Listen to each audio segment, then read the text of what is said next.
6:52। दिल्ली का दिल दहला उठा। भीड़ भरी सड़क, रोज की तरह चलती जिंदगी, और अचानक एक जोरदार धमाका। लाल किले के ठीक पास खड़ी एक कार अग्निकुंड बन गई। इस ब्लास्ट ने सिर्फ जिंदगियां नहीं छीनी, इसने एक बड़े खतरे की तरफ इशारा कर दिया कि शायद दिल्ली फिर से निशाने पर है। नमस्कार दोस्तों, आज हम बात करने जा रहे हैं 10 नवंबर 2025 को हुए दिल्ली रेड फोर्ट ब्लास्ट की। एक ऐसा हमला जिसने देश की सुरक्षा, इंटेलिजेंस और आतंकवाद की नई रणनीतियों पर कई बड़े सवाल खड़े कर दिए। इस डॉक्यूमेंट्री में हम जानेंगे क्या हुआ, कौन था इसके पीछे, क्यों चुना गया लाल किला, और क्या दिल्ली पर बड़ा हमला टला। 10 नवंबर की शाम, दिल्ली का Red Fort metro station. Gate number 1 के पास एक Hyundai i20 कार लगभग 20 मिनट से पार्क थी। भीड़ सामान्य थी, कोई अंदाजा भी नहीं लगा सकता था कि अगले कुछ सेकंड में क्या होने वाला है। शाम 6:52, एक तेज धमाका पूरे इलाके में गूंज उठा। कार के हिस्से दूर दूर तक उछल गए। आसपास खड़ी कई गाड़ियां आग की लपटों में गिर गई। लोग बदहवास होकर भागने लगे। पुलिस और NSG विभाग कुछ ही मिनटों में मौके पर पहुंचे। जांच एजेंसियों को जल्दी समझ आ गया कि यह किसी एक्सीडेंट का मामला नहीं है। कार में अमोनियम नाइट्रेट फ्यूल ऑयल और अन्य विस्फोटक सामग्री भरी मिली। यह वही मटेरियल है जो दुनिया के कई बड़े आतंकी हमलों में इस्तेमाल हुआ है। फोरेंसिक टीम ने कार के अवशेषों से मानव शरीर के हिस्से बरामद किए।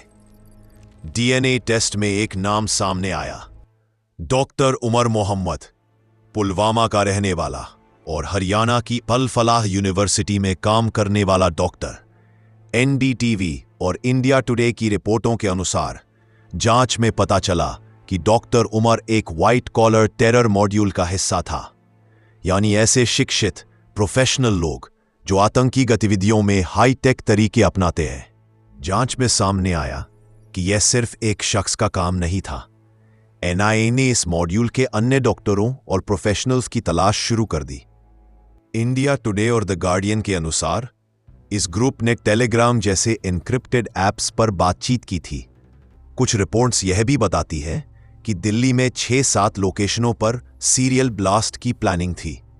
अगर यह सच है तो यह धमाका सिर्फ एक ट्रायल रन भी हो सकता था। कई सुरक्षा विशेषज्ञों का मानना है कि रेड फोर्ट सिर्फ एक जगह नहीं, भारत की ताकत और पहचान का प्रतीक है। हमला शायद प्रतीकात्मक था, एक संदेश देने के लिए, परंतु दूसरी थ्योरी कहती है कि ब्लास्ट ठीक उस समय हुआ जब इलाके में भीड़ सबसे ज्यादा होती है, यानी कोलैटरल डैमेज अधिकतम करने का इरादा भी हो सकता है। इंडिया टुडे की रिपोर्ट के अनुसार कार में श्रेपनल नहीं था, इसीलिए विशेषज्ञों का मानना है कि या तो यह योजना अधूरी थी या हमलावरों ने पूरा सिस्टम एक्टिवेट नहीं किया, यानी दिल्ली एक बड़े हमले से बाल बाल बच गई। यह घटना नई जरूर है, पर कहानी पुरानी है। दिल्ली इससे पहले भी कई बार आतंक का शिकार हो चुकी है। 2005 के बाजार ब्लास्ट, 62 लोगों की मौत। 2008 के serial blast, CP, Karol Bagh, GK समेत 5 जगह धमाके। 2011 का high court blast. Money control और बिजनेस स्टैंडर्ड के अनुसार 2025 का रेड फोर्ट ब्लास्ट 14 साल बाद दिल्ली में हुआ सबसे बड़ा धमाका था। दिल्ली तुरंत हाई अलर्ट पर चली गई। मेट्रो, भीड़ वाले बाजार, सरकारी इमारतें, सब पर सुरक्षा बढ़ा दी गई। दिल्ली की मुख्यमंत्री रेखा गुप्ता ने मृतकों के परिवारों को 10 लाख मुआवजा देने का ऐलान किया। The times of India report, the guardian और रॉयटर्स ने लिखा, भारत इस हमले को सीरियस टेरर एक्ट मान रहा है और अंतर्राष्ट्रीय एजेंसियों को भी सूचना भेजी गई है।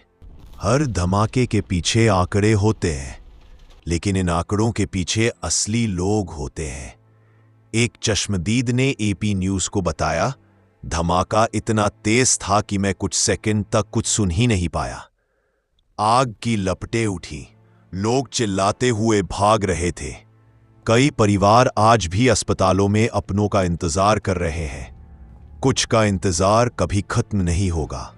अगर आपको यह डॉक्यूमेंट्री जानकारीपूर्ण लगी हो तो वीडियो को लाइक कीजिए, शेयर कीजिए और चैनल को सब्सक्राइब कीजिए।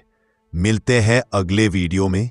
तब तक सुरक्षित रहिए और सवाल पूछते रहिए। जय हिंद।